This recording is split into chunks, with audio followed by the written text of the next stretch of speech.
É uma alegria a gente voltar. Não sei se você prestou atenção na ironia, no sarcasmo, na graça e no humor desse apresentador, pastor anglicano, que é o apresentador da série Rituais de Fé. O Chico já tinha assistido, né, Chico? Já. Eu sempre achei ele muito irônico, É, em ele, todas as apresentações que ele faz. ele é muito. Eu acho ele muito engraçado, porque o objetivo dele não é discutir nada, é só apresentar coisas. E também não é oferecer uma coisa muito crítica a respeito de nada. É ir passando. Então, para ir passando por um negócio pela bizarrice, você tem que ter bom humor. Do contrário, você tem que exercitar o seu senso crítico, dizer isto, aquilo, aquilo outro.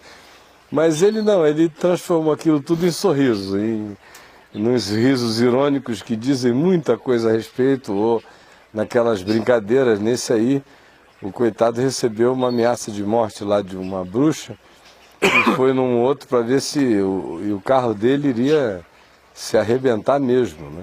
Aí lá o outro bruxo o livrou daquilo, disse, não vai acontecer coisa alguma. Mas a primeira disse que o problema era o avô dele.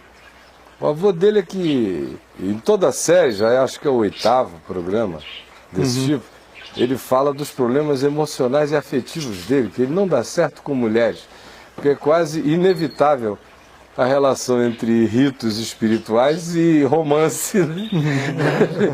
Quando as pessoas recorrem a Deus e aos ritos por razões afetivas e românticas, quase que numa quantidade só comparável àquela que os faz ir em razão mesmo do dinheiro.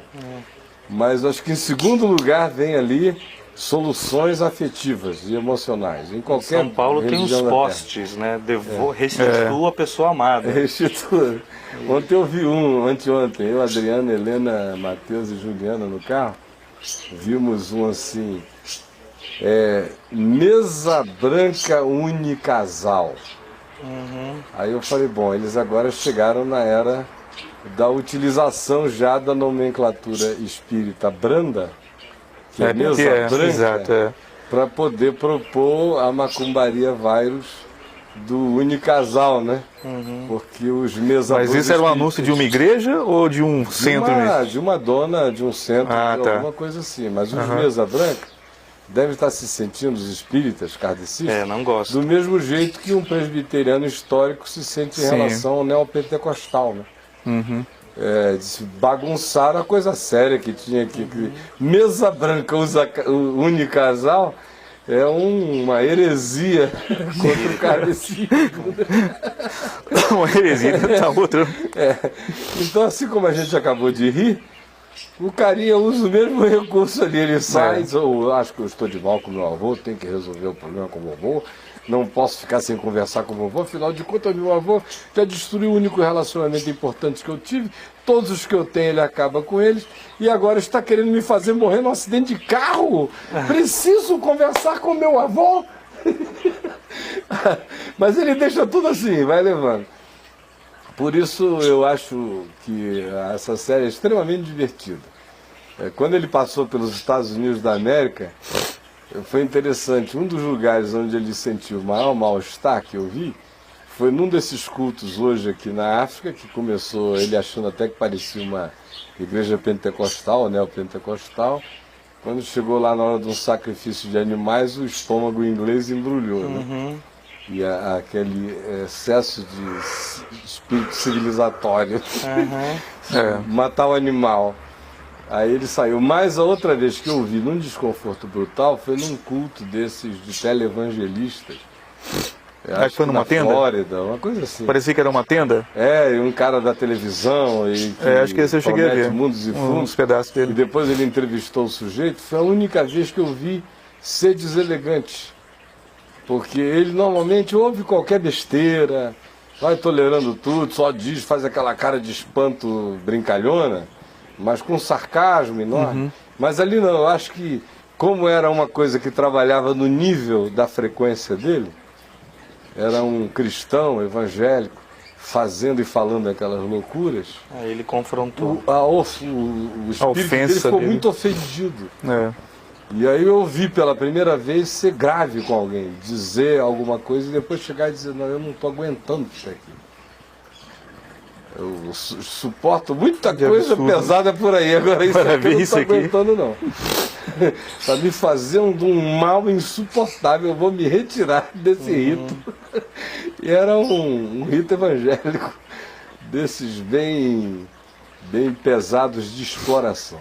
Né? Mas nós estamos hoje aqui, gente boa de Deus, nos vendo no Papo de Graça, no Papo de Graça do ano, não só com a presença do nosso querido Marcelo, por quem eu tenho um afeto mais do que especial, mas também temos a presença da Dora Ramos, a quem eu vou pedir ao jovem para dar uma mostradinha aí rápida. Ela já deu um adeuzinho para você, ela veio aqui participar com a gente. E se quiser participar, Dora, é só levantar a mão, viu? Tá bom? Mas, Marcelo, querido, fala pra gente como é que estão os preparativos para a nossa ida para a Nigéria. E quando eu digo nossa, é porque o espírito do envio no Novo Testamento tem que fazer de qualquer envio algo nosso, em relação a quem está indo, em relação a quem está ficando e enviando, pelos modos através dos quais aqueles que ficam enviam e vão. E quais são os modos pelos quais aqueles que ficam tanto enviam quanto vão?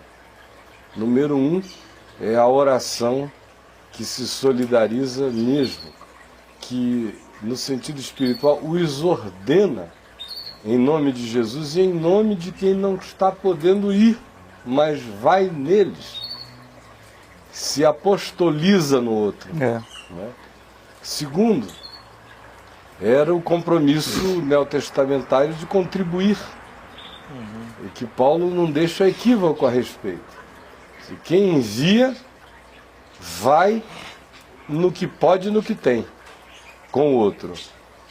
E ele assim elogia grupos pequenos da Macedônia, pobres, mas que eram capazes de arregimentar recursos, separá-los, enviá-los para sustentar a Paulo num ambiente onde tinha uma igreja, mas uma igreja safadópolis, que não tinha nenhum compromisso solidário, cheios de nós pelas costas, como diria a minha avó, né, verdadeiros dinossauros da dureza de uma era perdida, de impermeabilidades que o cara não quer mais abrir mão delas. E aí ele vai virando aquela pessoa com a crosta imensa.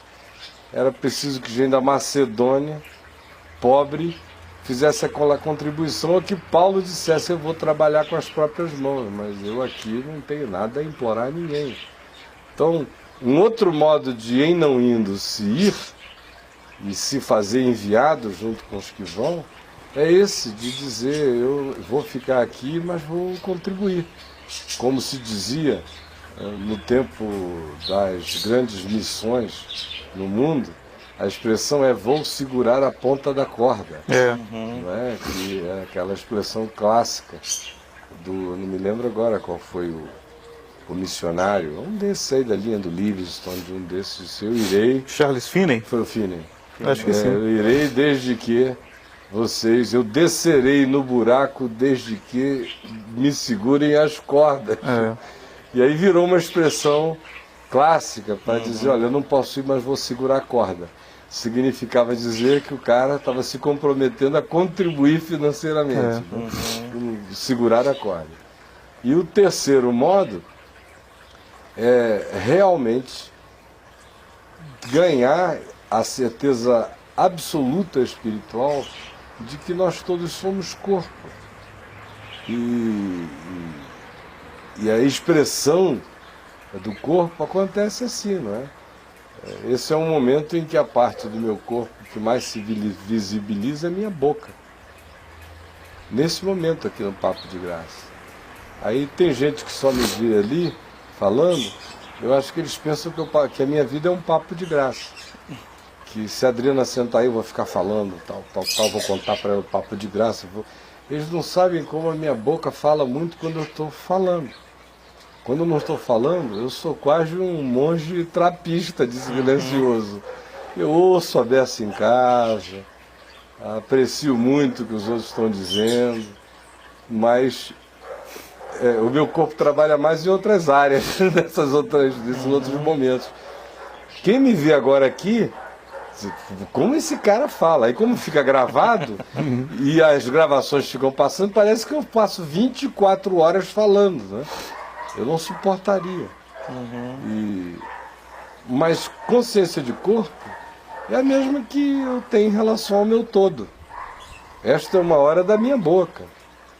Mas vai chegar logo, logo a hora das minhas mãos, a hora do meu silêncio, a hora dos meus pés, a hora... Enfim, agora é a hora de um determinado grupo, dessa comunhão de pessoas, irem fazer uma determinada coisa que deve levar com elas o todo desse compromisso espiritual, desse afeto e desse compromisso prático, objetivo e financeiro com a participação determinada de todo mundo, né? Então, para esses que estão nos vendo hoje, que já se envolveram, e com aqueles que ainda podem se envolver, fala pra gente como é que está o processo. Bom, primeiro eu queria dar um alô, né, para todo mundo. É a primeira vez que eu participo do Papo de Graça. E ao eu vivo, assisto, né? Você já participou via fone, né? Via telefone, sim. Então, estou feliz de ter sido convidado, privilegiado. Obrigado mesmo. O privilégio é nosso, sempre. E isso me dá a oportunidade de poder... O pessoal do Japão está online. Que bom. E era justamente o que eu queria falar. Eu sempre sei que o pessoal do Japão Mostra aqui, jovem. Está online, né? E sabedor disso, eu queria confessar a eles que agora, tendo voltado do Japão já há 10 anos, eu finalmente trouxe os presentes que eles deram ao Caio, que são essas... Eu temo pelo nome disso, porque eu sei que tem um nome. Então, e eu não vou arriscar falar Kumbuka. Então não fale, né? Deve ter um nome japonês Tem. totalmente especial para isso. Totalmente, que não é esse que a Não gente... é sopeira. Não é sopeira. Veio numa caixa linda e, para além disso, vieram as sopas também. E eles me explicaram direitinho como fazer para que já você tome. Esqueceu, Eu não vamos pedir lembro. ao Cláudio para mandar um e-mail para mim, Sim. dizendo como Chama faz a sopa. Shawan. Shawan. Quem está formando aqui é a Cláudia. Em japonês atrás eu não tenho essa extensão de capacidade. Então, a Mônica me explicou tudo. E eu falei, Mônica, fica tranquila, qualquer coisa eu leio as instruções no verso. E aí dancei. Você tem que ler em versos do Drummond agora, viu? Na minha sopa é uma pedra. Então está aqui, eu amo o pessoal do Japão e eles estão enfrentando algo que eu ainda não havia dito a você. A filhinha deles de 12 anos, a Dani, está passando um apuro de saúde dos mais terríveis, assim. Está todo mundo muito assustado no caminho, porque ela teve uma hemorragia infinita. E descobriram que ela está com anemia, e uma anemia num ponto que ela precisou fazer transfusão de sangue. Uma criança até então absolutamente saudável, alegre, festiva, sempre dizia que não queria tirar fotos e nem ser filmada, mas estava em todas as fotos e filmagens, e muito inteligente. E agora o Cláudio e a Cláudia, apesar de estarem com a gente lá do outro lado, eu sei da aflição do coração deles, porque até há poucos dias atrás a notícia que eu tinha era da Dani internada, né? Então, eles são muito, muito ligados no site e são um exemplo e um modelo para as demais estações.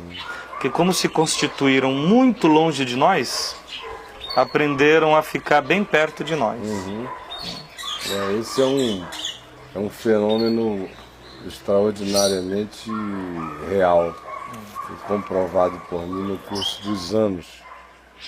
Quanto mais distante a pessoa fique geograficamente e mantenha a intenção da relação, mais ela vai apreender, capturar e se comprometer com aquilo no que ela crê, em relação aos que estejam bem ao lado todo dia, Todo tempo. e que comecem a dizer, não, eu sei que eu tenho, eu vou quando eu quiser, eu apareço qualquer hora, vão ficando uns frouxos, né? Ficam todos doentes da síndrome de Nazaré. Aí é ótimo quando a pessoa está lá em Kyoto, ou em Tóquio, ou em qualquer outro lugar, porque ou ela anda com as próprias pernas e vai aprendendo o evangelho para ela mesma, ou ela não vai ficar abobalhada em razão da proximidade, e enfraquece, né?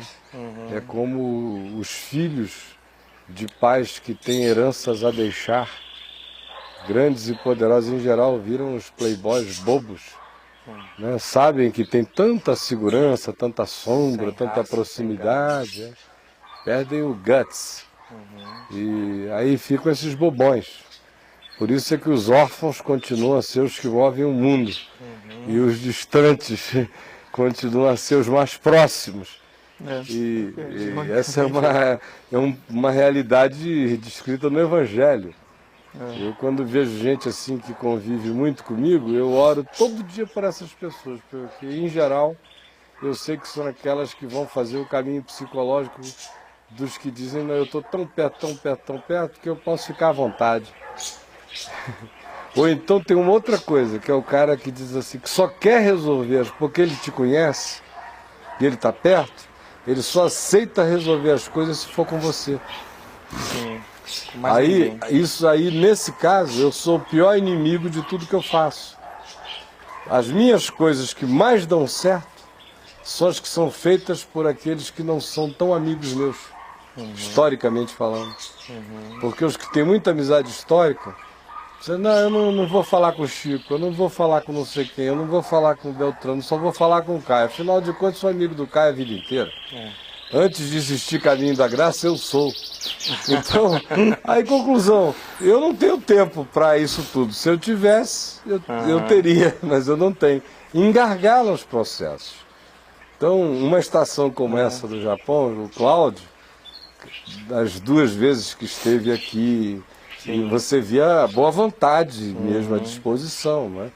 A paciência com a qual ele esperou. Foi. Ele esperou longamente, eu ia, não ia, Espera oriental. Esperou e vingou, né? Ontem eu estava vendo um documentário lindo aí no HD, com aquelas imagens bonitas do Japão, e eles terminaram dizendo, é uma nação que reverencia o passado e se alimenta de perspectivas do futuro, né? Porque são 2 presenças muito fortes, né? Aquela tradição e ao mesmo tempo um futurismo. Em todas as paisagens, a ambas as situações. E lá a gente recebeu também a presença de um casal distante, que veio de uma cidade e outra, e que já tem contato com a gente há muito tempo, já falou com você também, com o Chico, que é a Inês Butamante.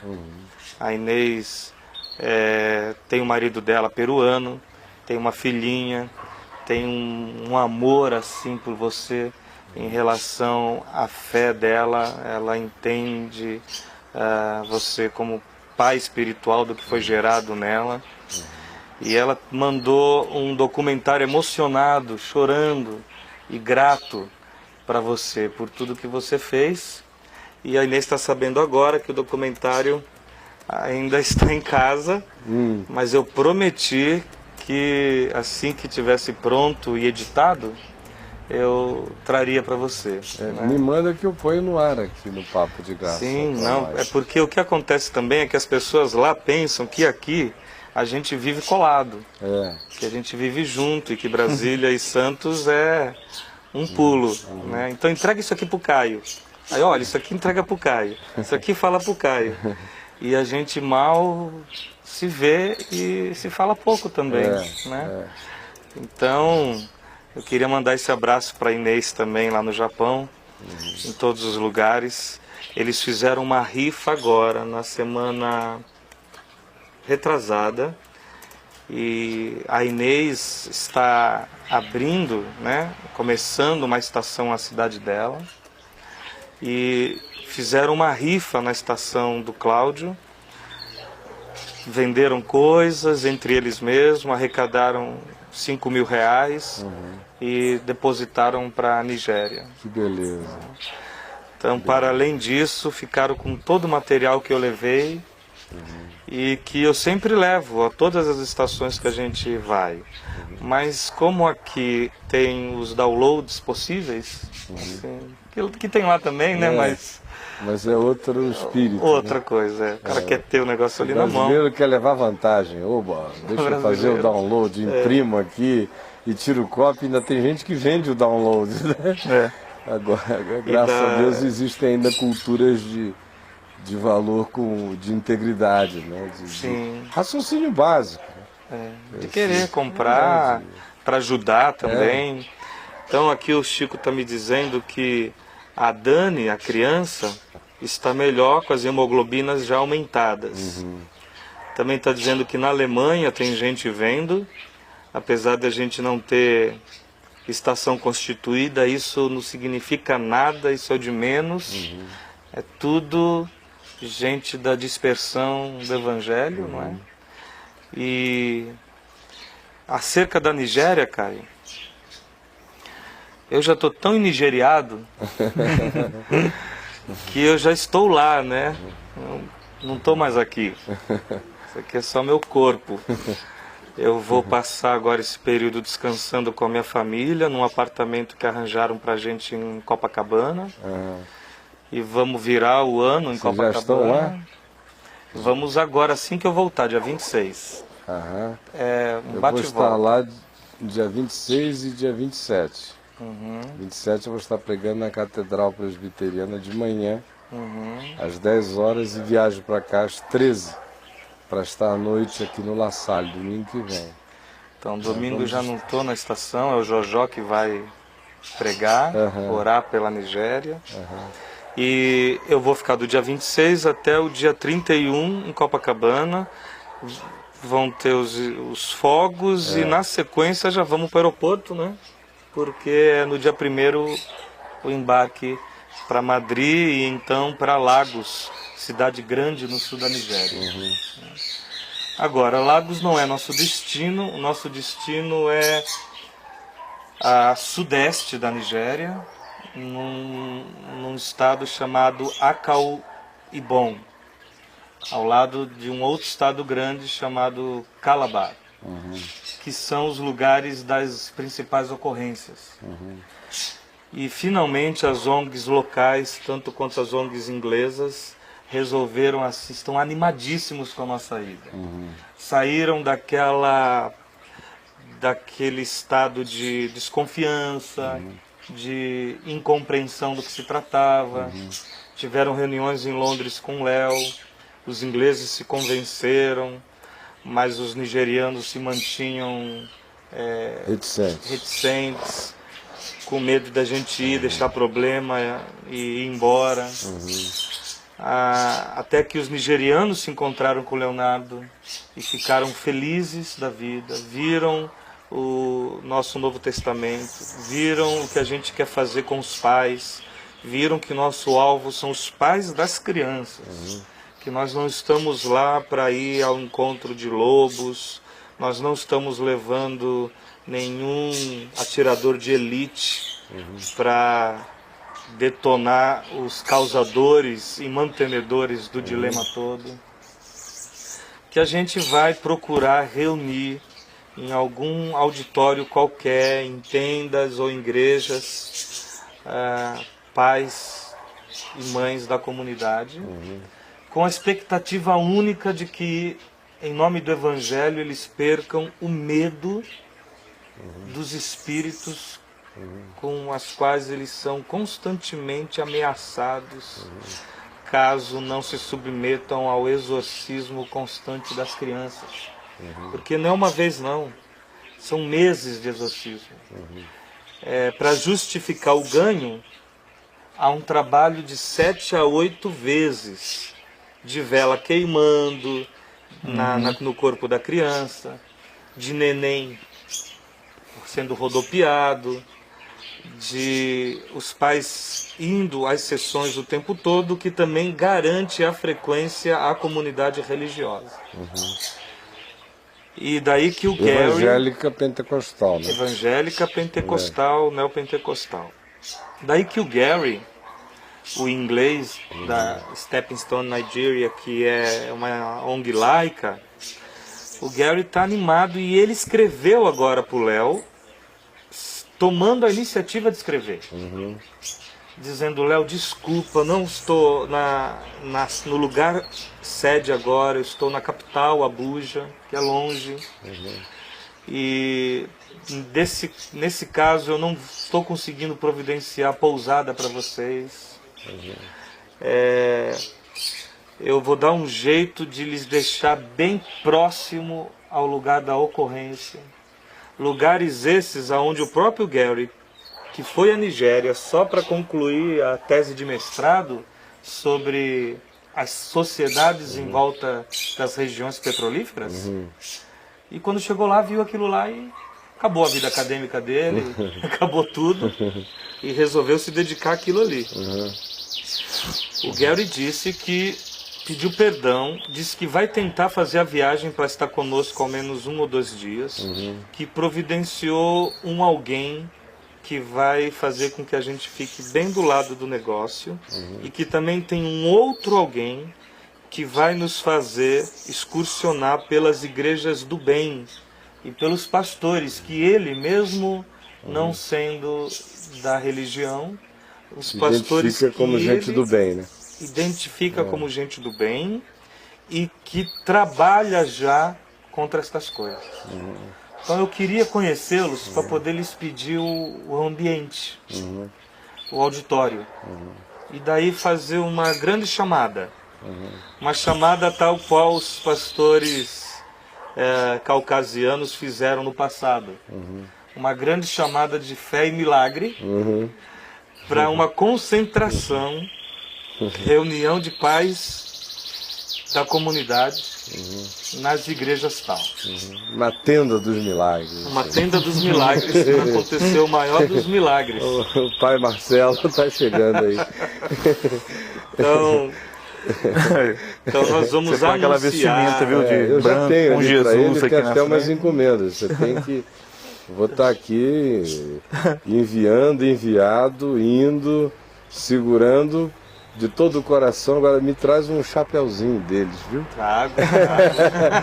E de preferência um que não seja muito estampado, assim, eu gosto de cores mais sóbrias. É difícil. É tudo muito estampado, né?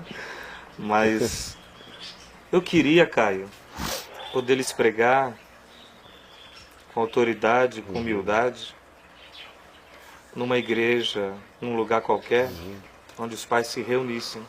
Nós não temos tempo hábil de ficar indo de casa em casa. Casa em casa vai ser na sucessão disso. No depois disso. Feitos os primeiros... Usa a reunião como triagem. Como triagem. E aí depois que os mais interessados ou os mais problemáticos se manifestam, aí entram um corpo a corpo, Porque casa a casa. A equipe está angustiada estrategicamente. Eles têm medo de bater numa casa e chegar lá, o cara fala assim, mas eu não tenho nada a ver com isso. Meu filho não tem nada a ver com isso, nem eu creio nisso. Para além disso, nem cristão eu sou. E Alá é nosso Deus e Maomé é seu profeta. E aí, quer dizer, o tempo que a gente perdeu. Aí eu tenho que fazer como aquele irmãozinho que existiu de verdade. E aqui no Nordeste do país, foi evangelista presbiteriano, mas entrou no anedotário, né? E é uma figura, no entanto, mais que verdadeira. E diz que no auge da renovação espiritual, ele foi visitar uma irmã muito rica. E que ele dependia, assim, de certa forma, de algumas ajudas que ela dava. E ele não queria perder aquele carinho dela para com ele. Mas ao mesmo tempo ele queria mostrar uma relevância espiritual para a mulher que o ajudava. Aí ele chegou lá na casa dela e falou: irmã fulana de tal, a senhora já ouviu falar nesta praga espiritual que está vindo do sul do Brasil, chamada renovação espiritual? Aí ela ouviu e falou: oh, sim, meu irmão. Inclusive eu falo em línguas e profetizo. Aí ele disse: aleluia, sem este poder não vai. É mais ou menos assim. O cara diz assim: eu estou aqui em nome de Alá e o seu profeta é Maomé. E o sujeito diz: oh, aleluia, sem este poder não vai. Aí a gente vai para outra casa. Porque na verdade os pais possuem uma mentalidade escrupulosa. Primeiro pela ancestralidade da cultura da bruxaria. E depois porque se tornaram cristãos em Jesus Cristo. E agora, com a união das duas coisas, com a fundição delas, a vida deles virou um inferno constante. Constante e atualizado. Porque está acontecendo hoje. Está acontecendo agora. O SEM, que está lá, a ONG nigeriana que tem 200 crianças lá internadas, não consegue fazer com que uma criança com disenteria seja atendida no hospital da aldeia. Porque os enfermeiros não querem botar a mão na criança bruxa. E agora ele trouxe para a Inglaterra uma nova filmagem que vai disponibilizar com exclusividade para ver em VTV. E passou lá no Channel 4, no retorno do Gary, aonde eles contam a história de uma menininha chamada Mary, que está lá abandonada e recolhida, e que não foi em 2007, não foi em 2008, que apareceu na vida deles agora, do nada, depois de ter sido expulsa de casa pelo papai e pela mamãe. Então, eu lhe disse uma vez da questão antropológica, e você disse que eu não ligasse para os caras, né? Que soubesse fazer a distinção entre antropólogo e gente que na verdade não quer se comprometer com nada. Que a antropologia serve para muita gente como uma desculpa para não fazer nada. Para não fazer nada. Então... Mas ler os antropólogos de verdade só me fizeram ver como de fato as descrições que Jesus faz no Evangelho acerca do ai de vós que cruzam os mares. E aquilo que ele fala sobre cuidado com o fermento dos fariseus. E o que ele fala sobre os que se assentaram na cadeira de Moisés. Caio, assim, a bruxaria, antes da Nigéria ser a Nigéria e o Sudão e o Congo serem o Sudão e o Congo, a bruxaria que existia ali é um negócio assim que é fichinha, que é coisa nenhuma, que é organização social. Cultural e folclórica. Para além disso, é assim um tacão moral para que você fique na sua e não faça mal a ninguém.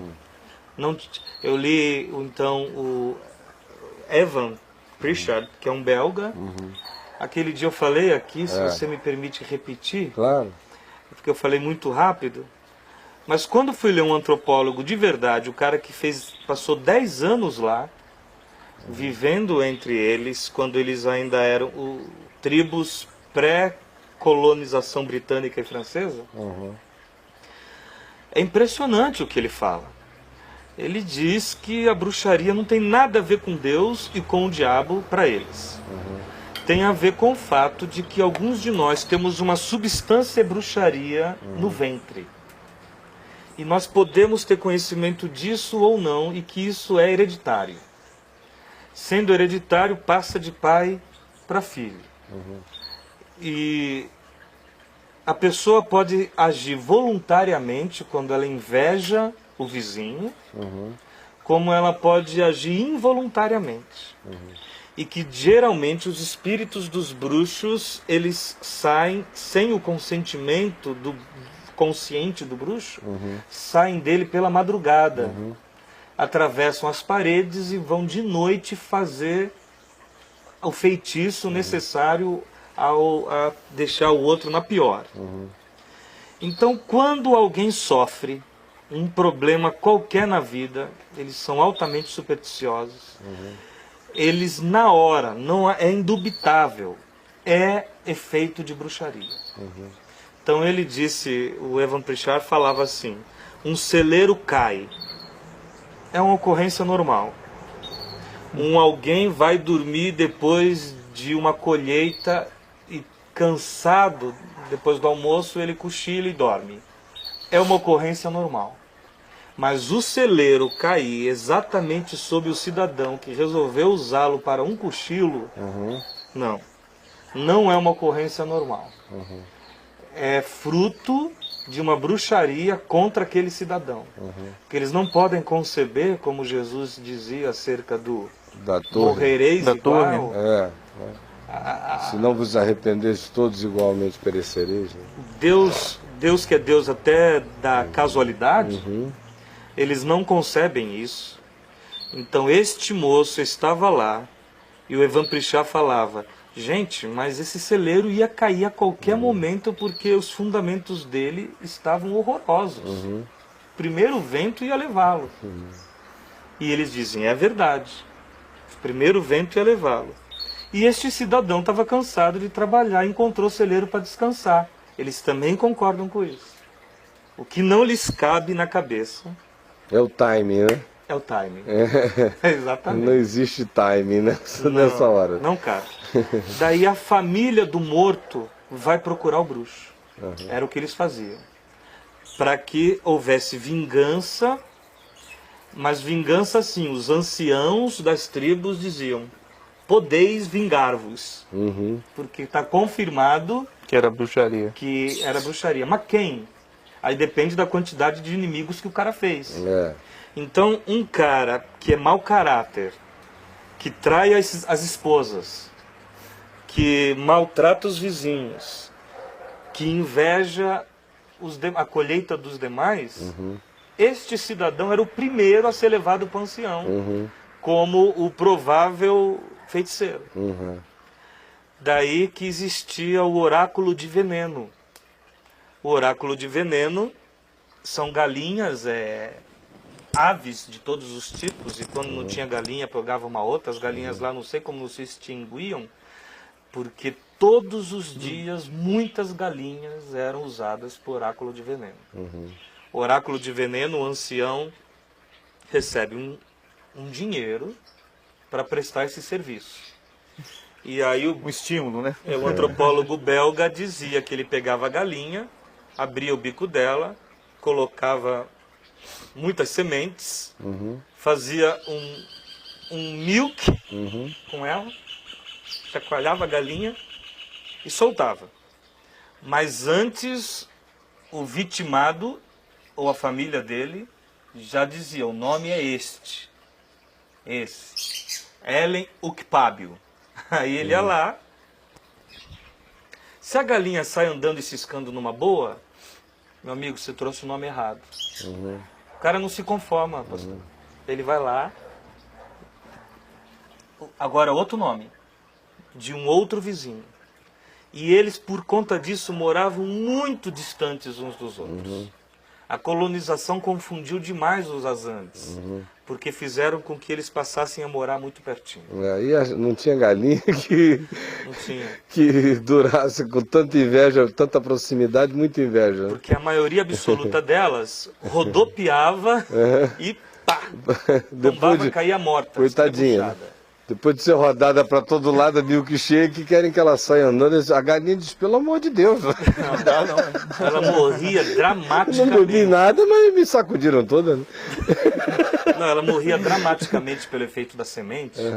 Mas morriam tantas, cara, que o antropólogo belga voltou à Europa com as sementes levou no laboratório, e é estricnina. Que é isso? Uma substância Tem galinha que sobrevive. Não. com Nem galo, nem avestruz. A mesma síntese química da estricnina. O que ele passou a não entender é como é então que algumas galinhas sobreviviam. Porque eram algumas galinhas mutantes, ou ele via que às vezes a relação peso-dosagem, porque era aleatório, às vezes o ancião não gostava do cara mesmo, Aí caprichava no veneno da galinha. caprichava. Bom, aí tem como resolver, Caio, porque senão era o caos social. A galinha morta pegava a asa dela e levava até a casa do cidadão que enfeitiçou você ou seu familiar. Que jogou o mal olhado, o mau desejo, seja lá o que for. Chega lá, a maioria absoluta deles não fez voluntariamente. Então ele conta que chegava lá na casa com a asa. Me chama seu marido, por favor. Aí vinha o marido. E havia um discurso. Tendo consultado o oráculo de veneno, confirmou-se que você, vizinho querido, lançou sobre minha vida um feitiço que afetou meus filhos, meus familiares. Por isso a doença chegou na minha casa, ou não, os campos não deram a devida colheita. Aí o cara, mas eu não fiz isso. Fez, porque o oráculo confirmou. Então eu fiz involuntário. Então, por favor, você sopre a asa e retire de sobre mim toda a bruxaria. Porque eis que tenho sido, e tem toda uma oração, um homem honesto, tal. E aí ele passa a asa pro outro morador da vila, porque nunca era alguém longe, era sempre de perto. E aí na asa o cara tem que recitar também um dizer. E ele diz... Presença de 2 ou 3 testemunhas. Tá lá a família toda, tá gente que ele levou, as famílias se encontram. E aí o ancião manda lá um juiz. E aí ele vai e diz: ó vizinho, diante de ti, dessas testemunhas, eu retiro aquilo que involuntariamente fiz.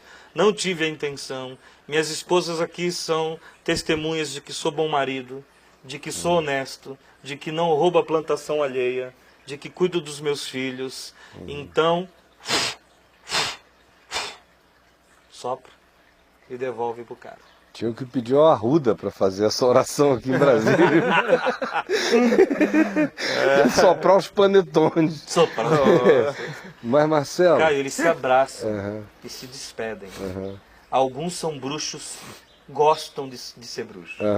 E esses se negam a fazer. a fazer. Porque de fato invejam.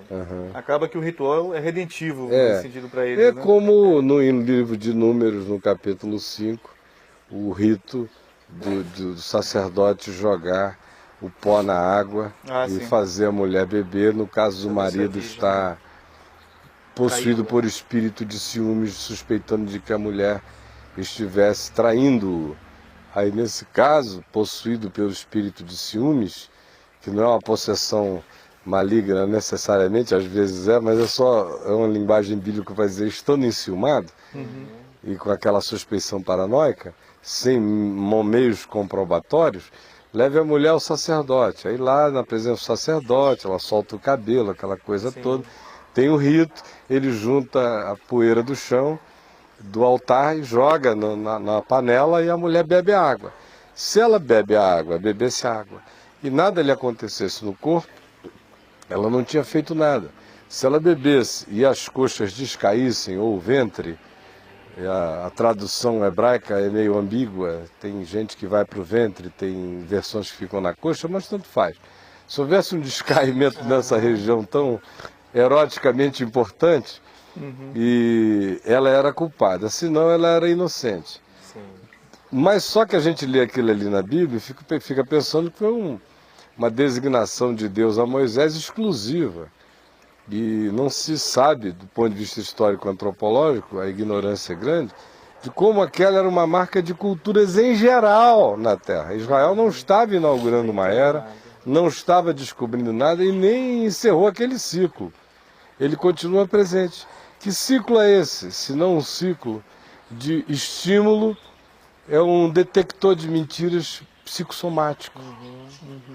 Funciona como um detector de mentiras psicossomático. Na África é melhor porque é a galinha. É a galinha. Não é o... Se o cara está se sentindo culpado e ele tem alguma consciência, não é mesmo que seja um calhorda, não é? Mas se fosse uma mulher calhordíssima, o marido não ia ter nem a suspeição, ele iria flagrar. Então, para ficar naquela ambiguidade, é porque era uma pessoa que tinha um certo recato como mulher. Se tinha um certo recato como mulher, era capaz de determinadas culpas como ser humano. Porque o recatado se recata também por precaução. E todo indivíduo que tem precaução acerca de si mesmo também tem consciência e cuidados psicológicos que ele não quer violar ou não quer expor. Então era uma restrição moral. Moral, o que deflagrava um processo psicossomático muito mais automático, de modo que se houvesse uma culpa instalada, iria haver uma somatização. Então era uma forma de controle social. Social, totalmente. Agora, não... veja lá como é igual. É. Adivinha quais são os nomes mais elevados no oráculo do veneno? Aham. Que cada homem possuía de 3, 4 a 5 mulheres. As esposas, né? As esposas, Os supostos amantes. Né? porque ele não podia adulterar. Senão, se ela descobrisse, na hora ela ia lançar uma bruxaria sobre ele. E aí, as esposas, ele levava o nome de uma por uma. Nessa não é não? Mas é porque ele já se sabia maltratador delas em casa ou adúltero. De um modo que ele disse que ele conheceu maridos muito, muito preocupados com suprir cada uma de suas esposas. E quando ele presenteava uma, ele presenteava todas. E de não fazer com que uma se sentisse privilegiada sobre a outra. E ele tinha assim uma democracia conjugal, a fim de evitar que alguma delas tivesse algum lance contra eles. E quando um homem acusado de bruxaria queria que a sua reputação lhe fosse restituída, ele deixava um testamento para que se lhe abrissem em autópsia o corpo e fossem ver se ele tinha substância à bruxaria. O intestino dele é pregado aqui e levado até lá. É mais de 20 metros que a gente tem desse negócio. E os anciãos iam assim, ó, correndo o intestino fino. Se encontrassem um calombo, ali é a substância à bruxaria. Aí eu estava danado. Cheio de divertículo. Você ia ser confirmado mesmo. Era, da hora. Tinha um Merlin de tanto divertículo grande que eu tenho. Agora, o ancião não encontrou nada, a comunidade toda pede perdão para a família do cara. Aí eu paro para pensar em hoje. Hoje trocaram-se as figuras, os papéis, se abusou desse DNA cultural. O oráculo de veneno é o pastor. Nem o bruxo suspeita do oráculo, lança suspeição sobre o oráculo de veneno. Assim, até o cara que acha que não é bruxo, o oráculo falou, tá bom, então eu sou. Igual a gente viu num vídeo, o pai dizendo, o pastor disse que meus filhos são bruxos. Né? E eu lá procurando sobre criança. E sobre criança o que tem é aquilo que eu lhe disse. Crianças não eram consideradas bruxas, sob nenhuma hipótese. Basicamente porque a bruxaria é uma animosidade entre adultos e crianças não possuem relações de animosidade, guerra, competição com adulto. Então as crianças eram sempre, não levavam o nome de crianças. Criança descartada. Os jovenzinhos, moças e rapazes, também eram descartados, a não ser que se sabia que eles conseguiam fazer pequenos malefícios a eles próprios. Né? Sabe a história da infância de Jesus? Que ressuscitou o passarinho. Ou então bateu palmas e gente morreu. Então a mesma história ali em relação aos da faixa etária menor. E o que mais me chocou é que se alguém ousasse levar o nome de uma criança e o oráculo confirmasse com a estriquilina, o ancião diria: este bruxo é tão forte que ele trouxe o nome da criança para proteger-se. Desvie-se do nome da criança e procure o bruxo. E o ancião livrava a criança, que crescia sem estes acometimentos. Até chegarem os pastores. Até chegarem os pastores. Porque a grande tragédia disso tudo é ver como aquilo que a mente ocidental cristã olha daqui e vê apenas o componente da guerra espiritual que foi instituída muito mais por uma atitude cristã em relação, cristã que eu digo entre aspas, em relação aos cultos afro-ameríndios, essas coisas todas, é o poderoso que heregifica o fraco, é o dominante que categoriza o dominado, e foi exatamente isso que o cristianismo fez com esses grupos, e não só fez isso, mas eliminou todos os elementos de natureza folclórica, cultural, antropológica e moral dos ritos, que na ausência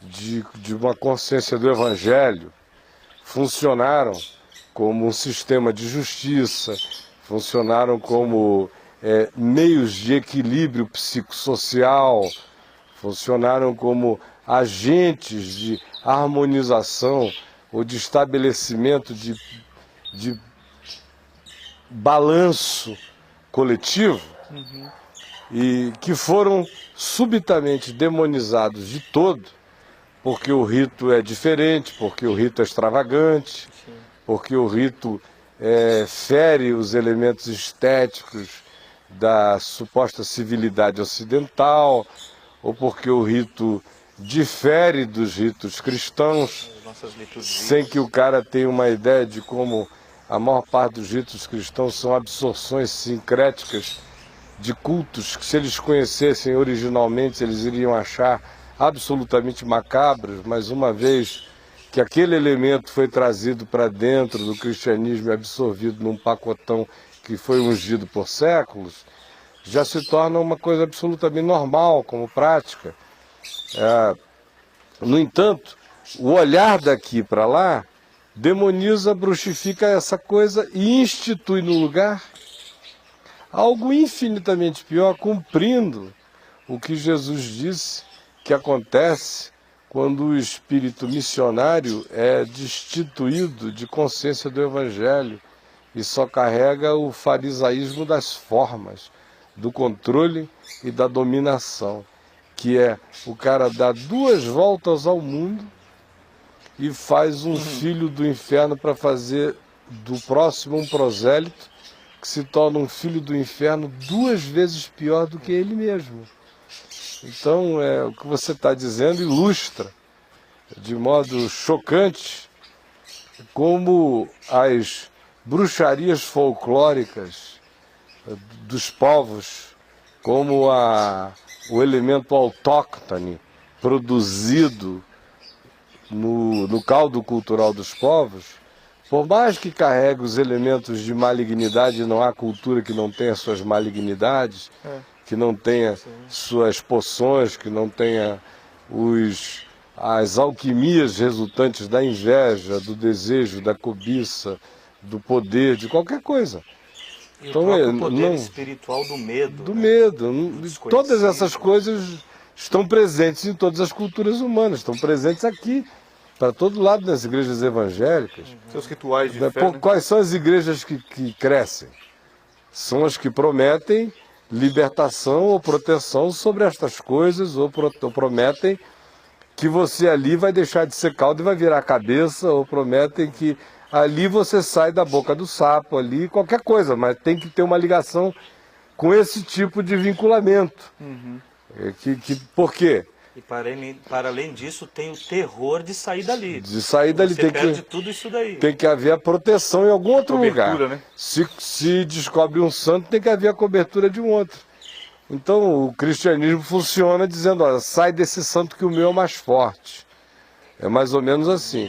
Só que com o passar dos anos, a gente foi vendo o nível da sofisticação, não aqui falando do cristianismo linear nesses 2000 anos, mas agora já concentrando mais perto da gente, do que o movimento protestante que virou evangélico, que virou pentecostal, que virou neopentecostal, acabou fazendo e faz do ponto de vista das assimilações de todos esses elementos da cultura que eles encontram, e aí eles pegam esses elementos, os tornam infinitamente piores nas atribuições que fazem de poder espiritual a eles, os satanizam muito mais, e uma vez que eles fiquem com uma satanização insuportável, até para os sentidos originais daqueles que eram os praticantes, que eles que se faziam por medo façam agora por 1 milhão de vezes mais terror ainda, ou se defendam daquilo ali com mais terror ainda,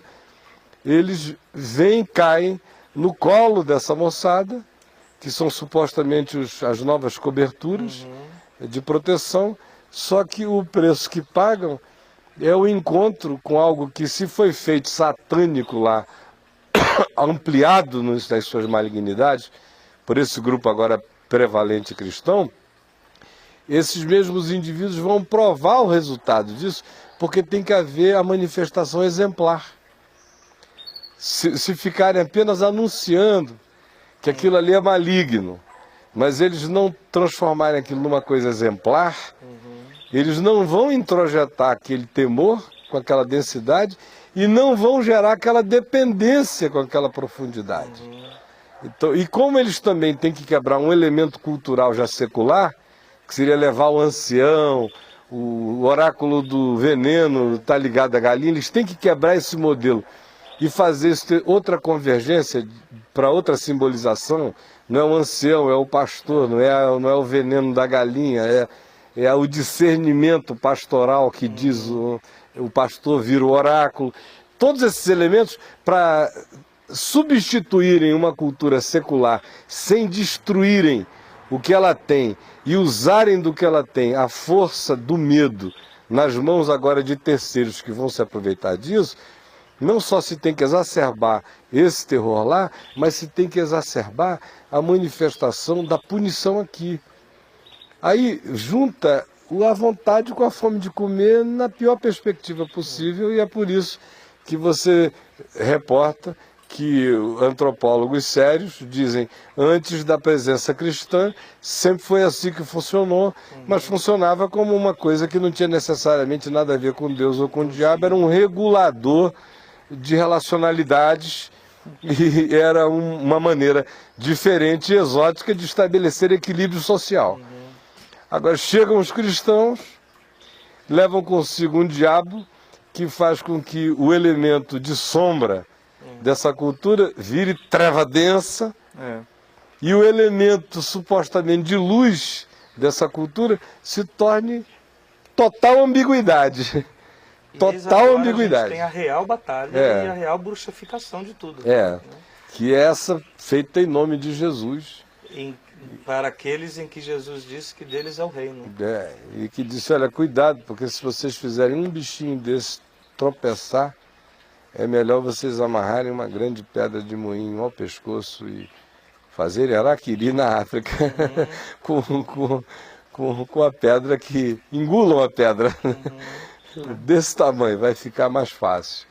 Mas, Marcelo, quantas pessoas nossas estão indo no projeto? Então, nós tivemos assim, de início, aquele número de 11, até eu brinquei de 11 ou 13, nunca 12, para não correr o risco da traição. Você já leva uma reboque se for 13?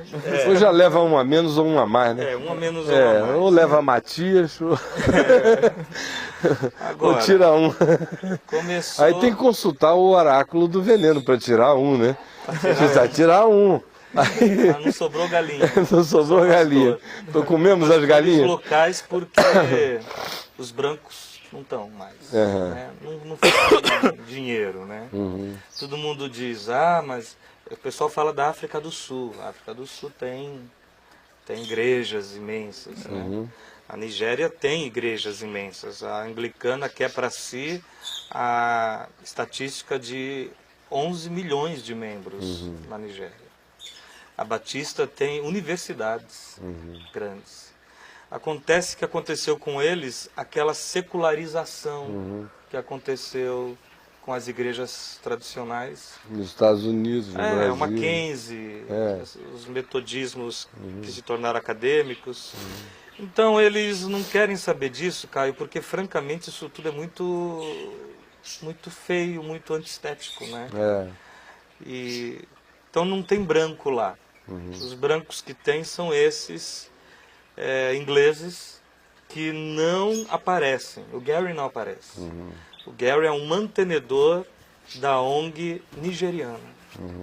O Gary ele fica atrás do Sam. Porque o Gary me disse, Marcelo, não venha pensando que brancos serão ouvidos aqui. Então, veio muita coisa de lá assim para tentar nos desviar a rota. Os nossos negros que a gente tem aqui, que tem o nosso espírito, quando eu comparo com o Sam, eu falo para eles, rapaz, vocês são brancos esgoelados iguais eu. Lá em Santos eu tenho o Jojó de Olivença, que eu chamo de quase negro, e que vai com a gente. E o Cleiton, de um coração evangelista completo, meu amigo íntimo, que vai com a gente também. E que eu olho o RG dele e falo, bicho, você era preto e você está encardindo, né? Tá branco agora. Michael Jackson. Não, o Mo Jackson morreu sem saber a fórmula, né? Pois é. Cleiton tinha que ensinar ele. E o Cleiton... Então eles são os nossos dois únicos. Mas E nós o Eco, tivemos... E o Eco, que é um nigeriano inglês, que vai estar também indo com a gente, a partir da Inglaterra. Que beleza. Mas, Caio, a gente teve algumas baixas, como eu lhe falei. Baixas pré-batalha, só do pessoal alistado. E nós brincamos entre nós por e-mail, a Ellen faz mais uma vítima. Porque o Joelzinho, que foi o que mais me chocou, assim, de tristeza por não poder ir, está enfrentando problemas familiares seríssimos. E não pode ir. O Tom Beck, que é um americano que conhece o inglês falado na África, que é de uma distinção absurda, e é ongueiro infantil, publicador de literatura pedagógica infantil, que é esposo da Flávia Beck, que às vezes se corresponde com a gente, já lhe mandou e-mails. O Tom Beck tem a mãezinha dele agora na pior fase da bipolaridade e precisou ela ir para casa dele e ele está cuidando dela, então ele se desligou da missão por conta disso. Depois o próprio Cláudio Nagaoka do Japão, que iria, ele por conta da minha visita, ele pediu ao Kumon umas dispensas que ele não tem mais direito de ter agora. Então ele está vinculado profissionalmente lá e, sinceramente, o Cláudio é uma das pessoas bem empregadas, muito raro de ver bem empregadas. Lá na estação o pessoal está na Fuji, na Sony, na metalurgia, na produção de peças e os meninos estão sem os dedos. Então, o Cláudio não pôde vir. E aí foi indo assim, uma baixa atrás depois da outra. Até que eu orei a Deus dizendo, não serão restituídas. Quem ficar é quem é para ir. Depois você me mandou um e-mail dizendo a mesma coisa. Eu disse, tivemos umas baixas. E você falou, vai com os que ficaram. Né? E então nós estamos indo com 7. Tem um São número 5 do ótimo. Brasil. São 5 aqui do Brasil, o Léo e o Eco. São 7 diáconos, né? 5 do Brasil. O Léo, que é capitão da equipe, porque está fazendo tudo, assim, as pontes todas. E o Eco, que é o nigeriano, que eu falei com ele ontem por telefone, porque estamos numa fase burocrática seríssima. Aí vamos agora, saindo daqui na embaixada, buscar os vistos. E ontem o visto não foi dado para o Chico está quase tendo uns trecos diários. É mesmo, Chico? Porque o visto não foi dado. Porque o Eco, o nigeriano, que fez o convite, escreveu a carta com todos os nossos nomes para a embaixada em Londres. A embaixada aqui no Brasil falou, ó, tem que mudar o destinatário e tem que fazer uma carta para cada nome. E o cônsul só fica até hoje mesmo, às 3h30. É o último dia de trabalho, depois só dia 5 que ele libera vistos. Então o Chico ficou em pânico ontem. Porque na última hora de entrega ela me dá a resposta dessa. Eu falei, gente, agora? E eu liguei pro Eco, que já está na Nigéria. Aliás, o telefone dele é da Nigéria, apesar dele estar na Inglaterra. Caio, eu lhe confesso, eu não entendi nada que o cara disse. É mesmo? Nada. Eu falei para ele tudo em inglês e eu falei, just listen me, não fala nada. Ó, estamos precisando de uma carta nova para um de cada nome. Você não pode mandá-la mais para a embaixada aí, a embaixada aqui. Depois que eu falei tudo, did you understand me? Aí ele entendeu. Eu falei, ok. Então ele entende o nosso inglês. Só que o inglês deles, não sei se você viu no vídeo, Não, até os nossos tradutores têm dificuldade de entender o inglês deles. Lá na embaixada deu para perceber, o inglês deles é muito diferente. Você percebe a diferença assim das conversas deles. Como eles têm o inglês como língua oficial, eles entendem o inglês que você chegar lá. O inglês britânico, o inglês norte-americano e este nosso inglês chinfrim, eles entendem também. Inglês de feijoada, né? O macarrônico não é nem o nosso, deve ser de algum italiano por aí, né? E aí ele é mandou as cartas todas de novo. E a gente mandou para a embaixada quer que leve pessoalmente. Então estou aproveitando que estou aqui com o Chico para ir na embaixada lá hoje também. Que beleza. E agora me diz uma coisa, filho. Ao todo, qual é o planejamento de retorno? Vocês estão indo com uma passagem marcada ou com passagem aberta? Passagem marcada para retornar dia 20. Dia 20. Então seriam 20 dias iniciais lá. Seriam 20 dias iniciais. Certo. Para dar uma acessada na situação toda. Para E vasculhar, aí para ver quais são, se tem necessidade de continuar com base lá ou com apoio apenas e visitas e estímulos. Ou apoio a quem está, desde que se lide com a causa e não só com o recolhimento das crianças afetadas. Se a gente encontrar gente que lide com a causa, com coragem, ousadia e peito aberto, nós não precisamos voltar. Se do contrário a gente fizer convertidos ao Evangelho, que vão precisar da gente ainda, nós vamos voltando. As ONGs, elas são receptáculos de bruxinhos. Nós estamos indo, conforme você combinou no começo, para enfrentar hostes e causas. A origem, o foco, o ponto. E a Ellen, cineasta, apóstola, evangelista e pastora, ela nos filmes faz tudo o que o antropólogo disse na década de 20. As crianças saem de seus corpos, atravessam as paredes e voltam para casa sob a ordem de quebrem pratos, causem febre nos irmãos, destruam os eletrônicos, façam o papai perder emprego. Então, por que a Ellen foca as crianças, meu Deus? No livro dela, de Batalha Espiritual, para se reconhecer uma criança bruxa, ela expôs uma série de sintomas e características. Então, veja, se uma criança acorda de 2 a 1 vez por noite, chorando e gritando, certamente é um sintoma de bruxaria. O espírito quis sair, houve todo aquele dilema e ela se afetou somaticamente e aí ela acordou.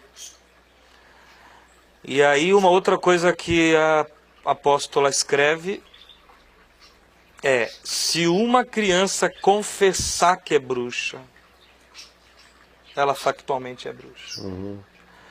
Daí você vê no filme do jornal The Guardian as pessoas dizendo aos jornalistas: perguntem para ela, perguntem para ela. Então o link está feito. Perguntem para ela. Aí você é bruxa e a criança falando assim, uma menininha de 8 anos. Então tem a ver com aquelas questões aqui do Peter Wagner e da Neuza Tioca, da confissão, do nomeamento, do mapeamento. Tudo isso aí fez um caldo e levou para lá. Né?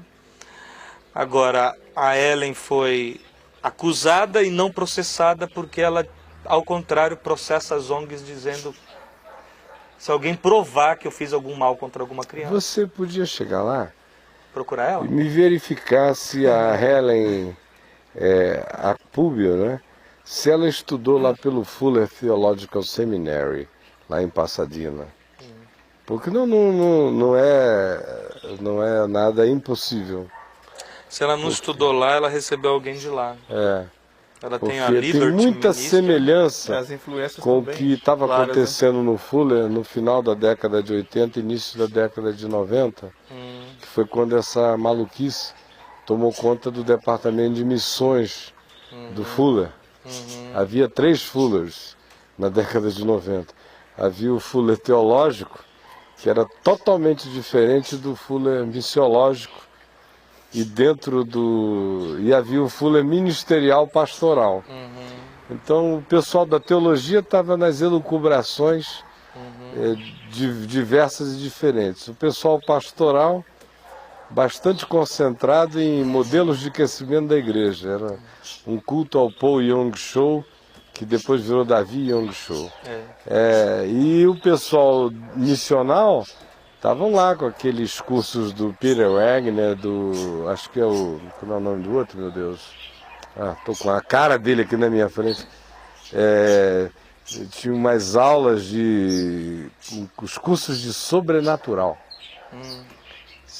Aquele seminário lotado de gente anglo-saxã querendo ouvir um pesquisador do sobrenatural, bem ao estilo da Nova Era, que tem curso de milagres, essa coisa toda.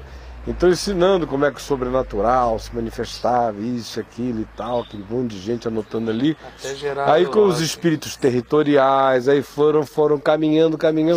Depois de 3, 4 anos, o pacote já estava mais ou menos fechado, conforme esse pacote que a Neuza se transformou apóstola dele no Brasil há 20 anos atrás, que quer fazer exumação espiritual, que quer fazer arqueologia e mapeamento da história do indivíduo. Também agora, que precisa ser preenchido quando a pessoa quer um cargo na igreja ou quer casar. Todos os nomes com quem teve relacionamento sexual no passado. Isso aí... Para além de todos os símbolos que as pessoas têm. Aí se chegar um irmãozinho lá e dizer: puxa, vocês estão pedindo demais de mim, impossível eu lembrar. Tem um aí pronto, que veio me falar. Aí isso aí, esse aí não serve porque nem se lembra das transadas que teve. Tá fora para sempre. Ficou tão dentro que esqueceu que estará fora para sempre do ministério. Agora, cara, 20 dias são poucos dias. Muito pouco. Então acho mas que é suficiente, mais para mapear. Porque a gente também tem os nossos programas mentais muito determinados pelos nossos programas mentais. Deus faz.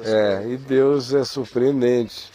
Às vezes você fica lá 3 anos e não acontece absolutamente nada. Às vezes você passa meio-dia. Às vezes você encontra no aeroporto. Às vezes o fruto de uma viagem dessa não é a estada, é uma triscada. Não é o que a viagem inteira se dedicou a fazer. É o que ela não imaginou que iria acontecer e surgiu. E às vezes nem todos viram. E às só vezes se vai você detectar volta depois. sem ver nada, não é? Uhum. E de repente você recebe a notícia de um homem ou de uma mulher na qual aquilo se assentou no espírito e eles começam a E era fazer tudo. a única pessoa necessária e preciso para uma hora como aquela. Então, Jesus só atravessou o Mar da Galileia rapidinho. Aí chegou lá em Gadara, o cara que veio já chegando, já sendo assintoso com Jesus. Jesus não tinha nem puxado aquele assunto de demônio, nem de legião, nem de nada, só botou o pé na areia. Aí já vem, Jesus, arreda-te daqui, tu és o Cristo, vieste perder-nos. Aí Jesus expulsou o demônio, o homem sentou um pouco ali, não foi tanto tempo, o tempo dos porqueiros irem até a cidade, reunirem a população, a cidade não estava distante, voltarem. Então, 3 horas no máximo, de quietude, e o cara já está dizendo, Senhor, deixa eu ir contigo. Enquanto a população dizia, vai embora daqui, porque nós estamos apavorados. E Jesus tanto atendeu a população e se foi, quanto não atendeu ao homem e disse, volta para os teus, para a tua casa. E lá, especialmente o Evangelho de Marcos, diz que o homem saindo dali, pregou em todas as cidades de Decápolis, anunciando o que Deus fizera por ele. Então, passou em casa e não se segurou. E continuou a viagem. Agora, se tivesse mandado Tiago e João, não teria dado tão certo. Eles teriam atravessado o mar não sei quantas vezes para perguntar se ordenava ou não ordenava, alguém que seguia ou não seguia, se proibia. Ó, tem um gadareno, um cara do lado de lá falando de ti que a gente não conhece muito bem, não sabemos quem é, conta uma história. Mas nós não proibimos porque não segue conosco. Então, eu frequentemente vejo que quando as coisas são muito urgentes, o caminho mais simples é Deus abandonar a gente. Que é o que eu acho que ele vai fazer. E a minha oração, sempre que eu vejo uma coisa muito complicada, é Senhor, levanta os teus meios e os teus modos nessa hora e permite que eu não atrapalhe esse processo de modo nenhum. Achando que só porque eu sei algumas coisas, o meu saber centraliza as intenções de Deus em algum lugar e não centraliza nada. Ele continua livre, leve e solto. Né? Eu tenho a impressão que a gente tem só que ir. E o resto vai acontecer. E Deus fará conforme Ele. Então não há assim em nosso coração nenhum. A gente não acha que há um inimigo muito assoberbado no sentido de que nós vamos viver as tais baixas que a gente brinca aqui. Se o avião cair, não vou achar que tem a ver com... Não foi feitiçaria. Não, foi porque Deus quis levar os seus. Essas coisas não afetam nenhum desta equipe. Não há na equipe ainda ninguém que tenha mentalidades muito escrupulosas. Também não há nenhum brincalhão. Né? Também não tem ninguém não vigilante. E ninguém que não esteja discernindo a questão do cristianismo como diabolices locais. Mas a gente está convicto, a não ser que receba de você alguma instrução mais pertinente e específica. Quando me perguntam como é depois que chegar lá, eu sinceramente tenho pouco assim eu quero ter a oportunidade de pregar aos pais. De todas as formas. O Novo Testamento, o livreto infantil, que eu quero agradecer muito à estação em Curitiba. Eles nos doaram, fizeram, desenharam. O Joel e eu escrevemos, alguém editou, fizeram tudo, Tato e a Sil. E agora já estão entregando aqui para mostrar, mas não tem. Tudo pronto. Que beleza. E a Sil desenhou Jesus com as crianças, desenhou Jesus dando bronca nos próprios discípulos que não deixavam as crianças de eles. Desenhou Jesus abençoando, e quando abençoa aquelas, significa que elas estão abençoadas. Por decreto dele. Desenhou, o livro é todo desenhado. E aí uma desenhista profissional de Ilhéus fez um trabalho à parte desse, que é aquele que a gente passa assim, com desenhos imensos de Jesus e as passagens bíblicas aonde ele fala de pequeninos. E fora todos esses desenhos para colorir, que a gente está levando em preto e branco. E tudo isso, e ainda procurar o acesso aos pais. E eu queria insistir que as pessoas continuassem contribuindo por um outro motivo. Não se vai de um lugar a outro lá dentro sem dinheiro. Na África, todo mundo que é de fora se pensa que tem dinheiro, então toda a ajuda ela é comprada. Assim, eu vou para a direita ou para a esquerda, meu amigo? Depende, né? Depende se tem dinheiro para ele dar informação. Porque eles acham assim, que o mundo inteiro, de fato, tem muito mais que eles. E eu queria chegar na ONG do Sam e ajudar na estrutura, que é precária demais.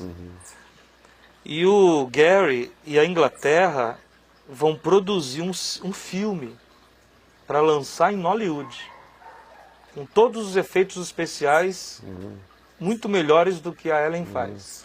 Eu tenho que explicar para o pessoal que Nollywood é como lá na Nigéria eles chamam a indústria cinematográfica, que é a terceira maior produtora, ou quarta maior produtora de filmes da Terra. Há um frisson de consumo de filmes na Nigéria, não só de fora, mas uma quantidade enorme de filmes feitos, industrializados e distribuídos lá. E essa indústria lá é Nollywood, né? Hollywood, Que é o nome dela. É a terceira maior. Então, quando ele falou em Nollywood, entenda que o contexto é esse. É a Hollywood da Nigéria. Que agora os britânicos querem fazer um filme para lançar em Hollywood. Né? E uma outra coisa que estamos levando, essa aqui eu quero agradecer muito a Aba Press, na pessoa do Oswaldo Paião, que foi assim de uma presteza e uma agilidade, e mostrar nós, por contenção de custos, não incluímos o Novo Testamento inteiro aqui, mas aqui estão os 4 evangelhos, em inglês, e com umas introduções que são os textos do Caio para como fazer a leitura da Bíblia através de Jesus e não o contrário, né? A tal chave hermenêutica. E isso aqui a gente está levando 500 desse para distribuir nessas aldeias, né? Para quando também a gente for pregar eles poderem ter como acompanhar. E eles verem que na Bíblia há um Jesus diferente do Jesus que rodopia nenéns no culto. Né?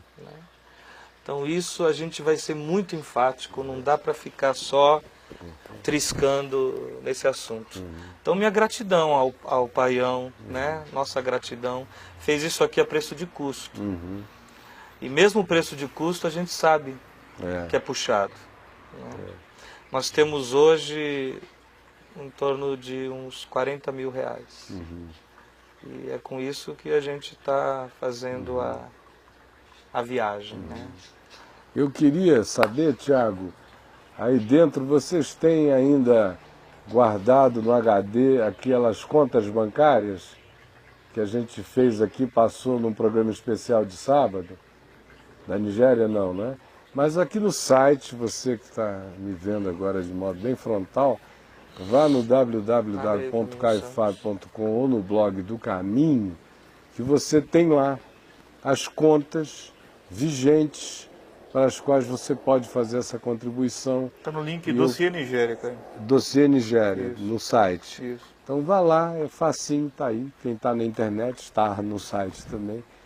Chegue lá e veja a conta, faça a sua contribuição, dá tempo de você participar.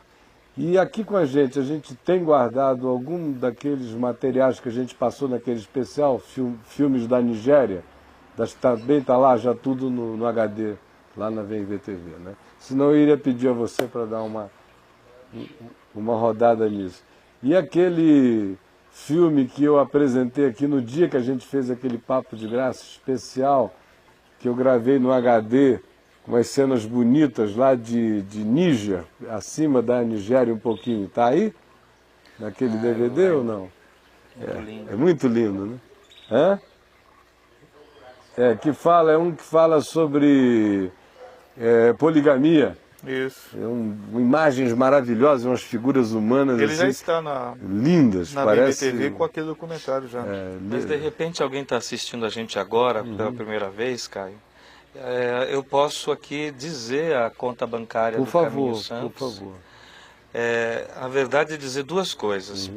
A primeira delas é que quem não tem conhecimento, não viu os outros papos de graça, se entrar no www.caifai.com e à esquerda procurar dossiê Nigéria, lá está alencado assim, por ordem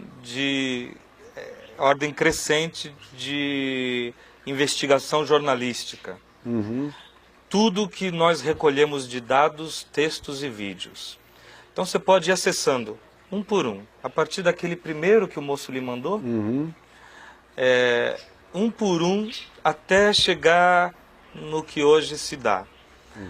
E ao final de cada texto tem duas contas. Para quem mora no exterior, uma conta na Flórida, e para quem mora no Brasil, uma conta no Banco Bradesco. A do Banco Bradesco, Estou tentando abrir aqui. o Chico está tentando abrir aqui, mas é a agência de pessoa jurídica do Caminho Santos, que foi separada exclusivamente para esta finalidade, né? E separa fácil. O Caminho Santos tem tão pouco dinheiro que não dá trabalho. que não dá trabalho para separar. Mistura facinho. Mas é agência 2066, dígito 4. E a conta é 23925, dígito 9. Era bom repetir.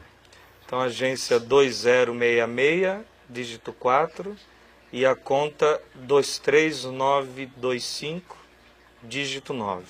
Vai aparecer lá, Caminho da Graça, Estação Santos. Eu sugiro é que antes você entre no site, porque lá tem o CNPJ para o depósito em conta corrente. E se alguém quiser fazer uma ligação agora urgente para falar tipo com o Valmir poderia receber esse telefonema? O Valmir podia receber o telefonema, mas eu sugiro que se faça a ligação para a Rê. Você não quer dar o número da rede? Então, você vai ligar para minha casa no DDD 13. E é 3238-2580. 3238-2580. Agora, por favor, ligue lá para falar do dossiê Nigéria. Não fique ligando para a casa do Marcelo, que, do contrário, a gente vai ter que mudar o número dele, tirar ele de Santos, fazer qualquer coisa assim. Senão vira feitiçaria. Telefone é um instrumento de magia negra, se a gente não tomar cuidado. Acaba o casamento, acaba tudo. Telefone é uma porcaria. Por isso, sinceramente, o telefone na minha casa está a meu serviço. Do contrário, é um diabo. MSN. Meu amigo, você está aqui na maior paz, dá um surto em alguém que resolve te ligar para falar de uma coceira no dedo, e aí vai, interrompe a tua conversa, interrompe o beijo da tua mulher, interrompe. Então, por favor, o que você não gosta para você, não faça com os outros. Mesmo que você seja aquele cara doente de carência, que vive assim orando, dizendo, Senhor, permite que o mundo inteiro me ligue, me telefone. Porque tem gente que você não pode nem pedir para ele aplicar o princípio de Jesus, aquilo que quereis que os homens vos façam fazer e vós também a eles, porque o cara é tão doente, ele gosta de apanhar, ele gosta de um monte de coisa. Oh, aleluia, gosta de telefonar. Então, se você for basicamente normal, faça o que o Evangelho diz, trate os outros como você gostaria de ser tratado. Faça de conta que você está dormindo. Depois de não ter dormido 5 dias, E foi subitamente acordado por um telefonema. Se você tiver dificuldade de perceber como um telefone pode ser uma miséria na hora errada. Eu dei de casa, Caio, até porque o do Valmir é do caminho. E o telefone do caminho fica constantemente ocupado. Então eu não quero que ninguém tenha problema de porque o telefone está ocupado. É bom, sinal de Deus para eu não contribuir. Na minha casa. Para quem tem essa mentalidade, não contribua. Você é o sinal de Deus para mim que você não deve contribuir. Se você tiver essa cabecinha, não participe, por favor. Tá bom? Gente, o nosso tempo terminou. Eu quero encerrar aqui e orando com o Marcelo, por ele, com ele, pelos que com ele estão indo. Gostaria que você se unisse a nós para fazer isto.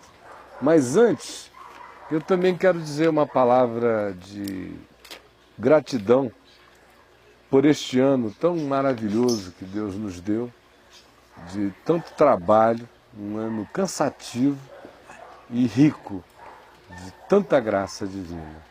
Eu não tenho aberto o e-mail, já tem alguns dias. Eu avisei que eu ia ficar até 18 ou 20 de novembro sem responder cartas, acabou que eu não consegui. Minha mãe voltou, aliás, 18 de dezembro. Minha mãe voltou para Manaus, mas eu não consegui retomar o meu ritmo. E francamente falando, eu não estou muito afim. Eu estou tão cansado, mas tão cansado, que eu estou aproveitando que eu dei uma paradinha, aí dá aquela barrigada, e depois da barrigada começa a surgir a chance do descanso. Porque antes disso você ainda está tão freneticamente conectado às coisas que você nem começa, não tem nem mente para o descanso. Eu estou deixando ficar propositalmente essa coisa meio barrigada, porque eu quero e preciso demais no início de janeiro descansar. Faz uns 4 anos que eu não tiro férias de natureza nenhuma e eu estou necessitado. No entanto, anteontem eu olhei ali e fiquei assustado de ver com o acumulado de e-mails que você tem para frente. Eu tinha conseguido reduzir a minha massa de e-mails não respondidos para 4.000. Aí eu fiquei agora esses 20 dias sem fazer nada, eu abri anteontem lá, estava em 8.000 e não sei quantos e-mails. Fica impossível você até pensar por onde é que você pega. Eu vi que no assunto tinha muita coisa assim de obrigado, Caio, gente agradecendo com muito carinho. E eu vou depois escrever um texto ali que eu quero que todos recebam como particular, porque é impossível particularizar. Mas quero fazer desse texto aqui do Gustavinho, aqui de Brasília, que chegou ontem à tarde aqui com um presentinho muito gostoso e cheiroso, algo que eu sei que expressa o sentimento de milhares de outras pessoas que dizem isso de maneira bem explícita, cada um ao seu modo. Mas ele diz aqui algo que me fez bem ao coração por reproduzir a verdade do coração dele e aquilo que a gente vê nos corações de tantos outros.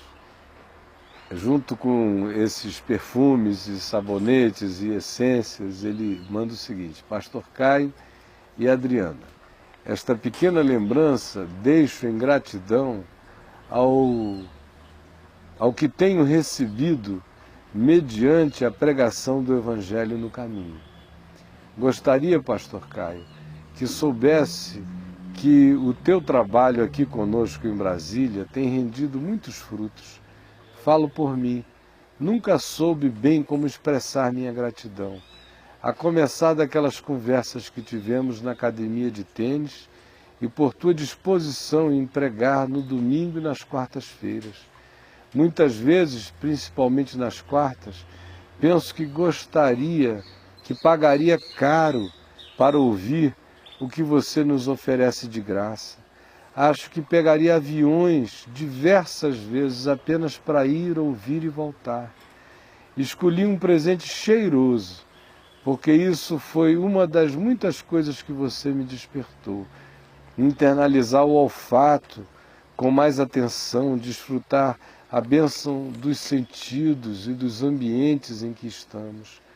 saiba que Cristo tem sido formado em mim e o que tenho ouvido no caminho, no site, na Vem Ver TV, tem peso inigualável nesse sentido. Esse presentinho é muito pouco perto dos presentes que recebo de ti e perto do bem que me tem feito. Minha oração constante, na maior parte das vezes, silente, tem sido para que a palavra seja internalizada em mim, de tal modo que os frutos em mim sejam mais que abundantes, apesar de que já posso perceber os diversos frutos brotando naturalmente, como deve ser. Que o Pai agricultor te abençoe, e a Adriana, e a todos os seus, nos dando a conhecer cada dia mais da videira verdadeira, que já tem nos alimentado com sua seiva de amor, força, perseverança, esperança e graça. Um abraço forte e cheio de amor para vocês. Gustavinho. E eu acho legal porque ele é pequenininho assim no físico, né, o Gustavo? Eu pelo menos só chamo ele de Gustavinho, né? Gustavinho, Gustavinho, vários Gustavos à volta. E aí veio a cartinha dele, ele de Gustavinho, que é para não ficar dúvida a respeito de que era dele, né? Então, na cartinha dele eu quero receber o carinho de todos os que têm manifestado o mesmo sentimento e a mesma coisa sempre. E eu sei que é o que está no seu coração. E Marcelo, nosso amor com você, com a Rê, com os meninos e com todos os outros 6 irmãos e amigos que estão indo juntos. Você gostaria de mencionar o nome de cada um para a gente? Sim. O Cleiton, o Jojó de Olivença, meus negros, né? Uhum.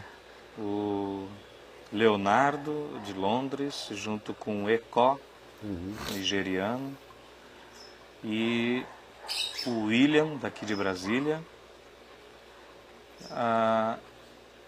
Adailton. e o Adailton, que é imprescindível que ele vá. É fundamental. São esses que estão indo nessa primeira. Mas aos que estão indo, Caio, assim, com um espírito tão indo com a gente, e que eu queria fazer uma menção especial à Gláucia. A Gláucia, ela já sabe que não dá para a gente ir e depois deixar. Ela já se comprometeu com uma contribuição mensal. Que beleza. E há muitas outras Gláucias dizendo, eu vou deixar tanto por mês destinado à Nigéria. Que beleza. Então o ir em espírito é imensurável a quantidade de gente. Então você que crê no que Paulo diz, escrevendo aos Coríntios, reunidos vós e o meu espírito, é a expressão que ele diz. Nós estamos decidindo espiritualmente isto, que tem a ver com o espírito de Mateus 18, onde 2 ou 3 concordarem a respeito de qualquer coisa que porventura pedirem em meu nome, isso lhes será concedido por meu Pai que está nos céus. É nesse espírito da harmonia, do acordo e do envio que vai junto e que se faz presente em orações, em amor, em lembrança constante, em oração sem cessar e em contribuição efetiva, no caso de quem pode, e praticamente todo mundo que está na internet.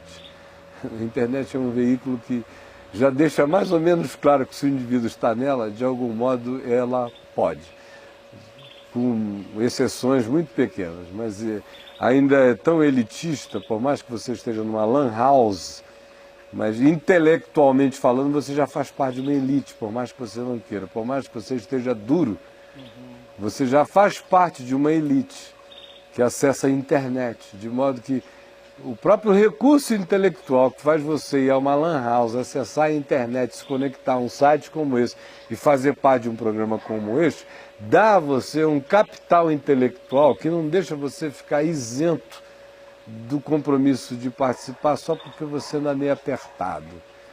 A consciência da gente faz a questão econômica ficar muito menor quando a consciência se dilata.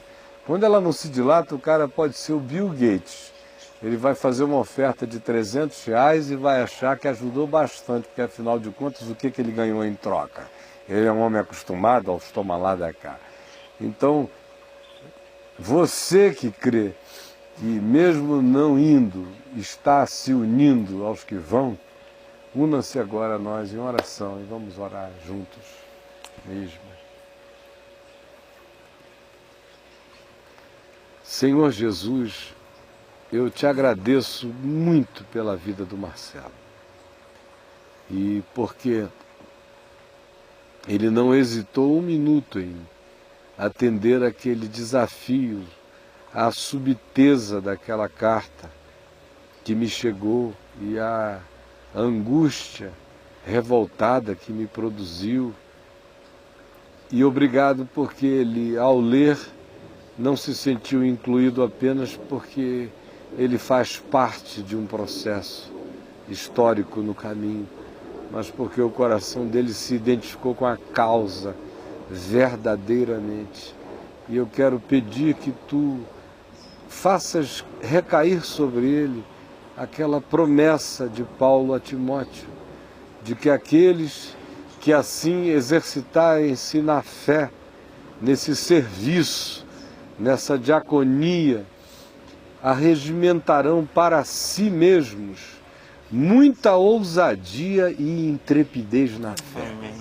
É o que eu peço por ele e por todos os irmãos que estão indo, para que nessa experiência eles voltem fortalecidos, que eles vejam o poder da tua graça, que eles vejam a manifestação poderosa do Espírito Santo se derramando, que dons que eles não conheceram se manifestem, que graças que eles ainda não provaram se apresentem na vida deles, que homens que se tornem dons teus no mundo apareçam agora não só entre esses 7 que vão, mas daqueles encontrem também dons da graça nas vidas dos irmãos que eles haverão de encontrar no caminho. Nós rogamos também por aqueles que haverão de recebê-los e serem os hóspedes desse grupo, que tu os abençoes de modo que cumpra-se na vida deles a promessa de Jesus, que ao receber esses irmãos que chegam com o Espírito que chegam, recebam a ti mesmos, ó Senhor Jesus.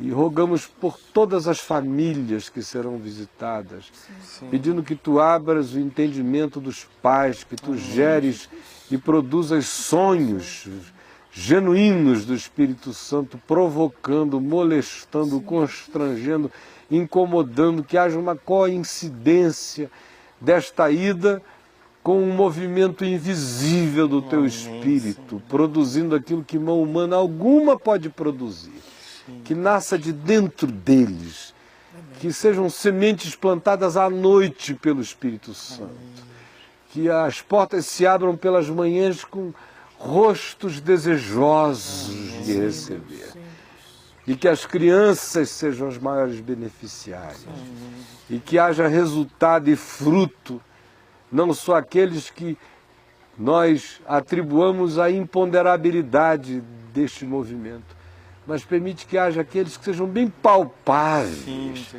que sejam sinais, prodígios e maravilhas, que confirmem a ação e que, sobretudo, também fortaleça o coração dos que estão indo. Eles se alegrem ao reconhecerem a tua graça, Senhor. Todos eles. Que o teu anjo esteja acampado e já está, e que haja muita abundância de amor entre eles. Que o Espírito seja de amor, de carinho, de cooperação, de reconciliação, que não haja entre eles nenhum ruído, que o eco entre eles seja sempre do teu amor e da tua graça, para que eles não tenham que falar a outros o que eles próprios não vivam e não conheçam e não provem como amor de Deus e carinho e gentileza uns pelos outros o tempo todo. E eu peço agora pelos que estão vendo e que ainda podem ajudar, se envolver em oração intensa e podem ainda contribuir. E eu quero pedir que ninguém fique de fora, nenhum dos que separaste para este privilégio fique de fora por não ter sabido disso. Nós pedimos que seja assim, nós sabemos que assim está sendo. Amém. E te agradecemos por todas as cooperações já recebidas. Amém. Agradecemos pela ajuda do Paião e da Aba, pelo Novo Testamento, pelos Evangelhos, Sim, Deus. pelo Chico trabalhando aqui nos bastidores. E pedimos agora por essa visita à embaixada, para que eles saiam de lá com os vistos na mão. Amém. E muito obrigado pelas famílias que estão dando suporte. Eu oro pela Rejane e orando por ela, por todos os que acerca dela estão também abrindo mão de gente amada e querida, como ela abre mão do Marcelo, do marido, no período de férias, e rogando que o coração dela fique confortado no teu amor. Amém. E alegre e feliz no teu desejo, e que tu faças cafunés de muita graça em todos eles. E nos filhinhos, e que nada lhes falte. É o que nós sabemos que tu estás fazendo e farás. Em nome de Jesus. Amém. Amém. Amém. Meu filhão, que o Senhor te abençoe. Obrigado, meu amigo. Te abençoe. E eu não uso a palavra orgulho, porque meu pai nunca usou. Meu pai nunca me disse que ele tinha orgulho de mim. Ele se converteu e as palavras que sempre tiveram muita importância para ele passaram a ter muito mais importância ainda depois de convertido. E orgulho para ele era orgulho, e ele não gostava de orgulho. Então ele tentou limpar o coração dele de todos os orgulhos e ficou só alegria. Aí ele só me dizia assim: seu marotinho, esse marotinho me dá muita alegria. Aí eu sabia que ele estava dizendo aquilo que de melhor ele podia dizer, e o resto era o coração que interpretasse. Você não precisa dizer nada, eu vejo seus olhos. Você me dá muita alegria. Obrigado. Deus te abençoe. Você também é muito amado, meu filho. E um beijo em todos os filhos queridos, os irmãos amados. E nós estamos assim também felizes que o William está indo. O William é um doce, é uma manga doce. Caladinho na dele, mas é um coração cheio de amor, de carinho. E vocês vão ver lá como ele é na dele e efetivo nos carinhos. E não é dele. sem, Caí, não é sem muito choro que Rejane está ficando. Imagino. Choro, às vezes aflição. E as outras mulheres também. E inclusive, em falar em mulheres, queria que a gente deixasse claro aqui que as mulheres podem ir à missão. A gente só não quer que elas vá nessa primeira. Mas a gente tem certeza absoluta que a missão se constituirá em muitos lugares, e na Nigéria, de muitas mulheres do Evangelho, Amém. do caminho. Foi só porque a gente também atendeu aquele pedido deles Pedido inicial, da para não levar mulheres, porque a situação estava muito pesada. Então vamos ver primeiro. Não tem nada a ver com a gente. É, A moça chegou no primeiro consultório, depois de ver o papo de graça. Falei, gostou? Ela, machistas. Né? Não é o caso. Bom, eu queria dizer para você que nos achou machistas que foi apenas uma limitação nossa. Porque se desde o início as mulheres estivessem podendo ir, o grupo já estava formado, olha, há muito tempo, e o dinheiro levantado há mais tempo ainda. É que faltou mulher no grupo. Verdade. Mas foi porque nós estávamos só atendendo uma recomendação. Mas eu já teria fechado o grupo, estaria sobrando gente e dinheiro. Homem é um caso sério, viu? Então a gente fez isso contra o projeto. Verdade. Só levar homens. Então, gente boa de Deus, nós vamos ficando...